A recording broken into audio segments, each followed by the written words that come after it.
Hitachi was established in 1910. Our values are founded in creating not only economic value, but in creating social and environmental value. We're concerned about climate change. We aspire to be a climate change innovator.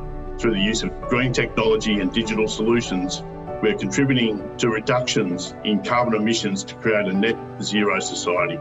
We have two goals: net zero by 2030 in all our Hitachi businesses and offices, and achieve carbon neutrality across the entire value chain by 2050.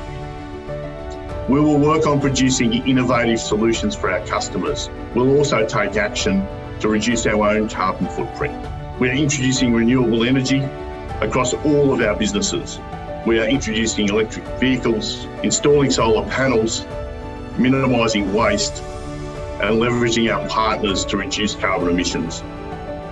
We think Hitachi's leadership position is critical in this. That's why we're sponsoring COP26.